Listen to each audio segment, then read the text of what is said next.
Well, some students are heading back to school today. That's right. Happy first day of school, including Taylor's kiddos. But as he got ready for back to school, that's where he is today on their first day. He noticed the fees can really add up. He looked into it, and here's what he found out.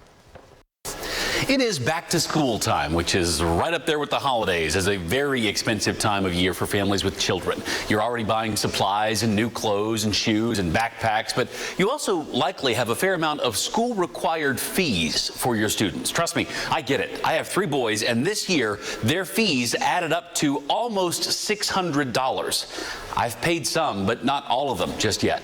I reached out to Shawnee Mission School District, where my kids attend, about how their fees are calculated. All of these are board approved. They get looked at on an annual basis, but there's typically very little variance.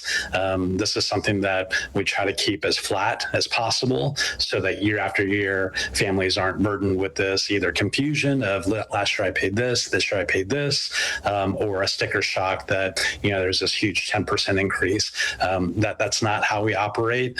And I would say for the most part, all Kansas school districts make similar kinds of decisions.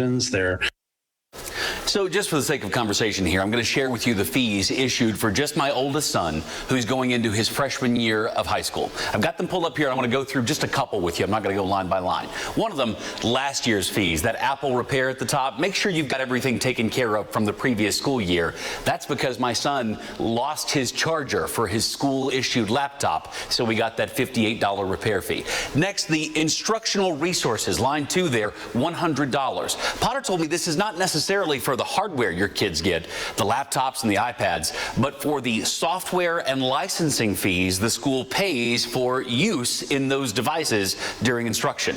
In Shawnee Mission, it's one rate for secondary students, one for elementary students. I checked with both Blue Valley and Olathe. Their fees look a little bit different, and you can look online to fully understand them, but they're different amounts as well. Finally, this participation fee for $75 right there. My son is a student athlete, but the way Potter described it to me, that number is to cover costs incurred by activities outside of normal school hours, practices, travel, etc. One other note, I've already paid a couple of these, but I also got a $3 convenience fee every time I made a payment, so it's happened a couple of times already. Potter told me that is the arrangement the district has with credit card companies, but the fewer payments you make, the fewer times you'll have to pay that extra fee in the Shawnee Mission case. Finally, what do you do if you have questions? You want to better understand where your money is going, or maybe even more importantly, you need help paying all these fees? Here's what Potter told me.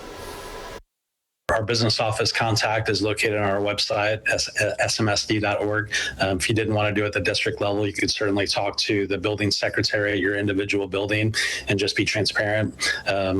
Communicate what your challenges are overall, and not just at the district, but at the state level. There's an opportunity to apply for free and reduced status. Those are guidelines that are set nationally. Basically, if your family is making less than $50,000, and I'm speaking in general terms, that would qualify for free application, and all of those fees would be waived. Also, Potter stressed to me, your child's not going to be kept from going to school just because there are outstanding fees. Bottom line, work with your campus and your district to come to a solution on some of these fees if you have questions. Taylor Himness, KSHB 41 News.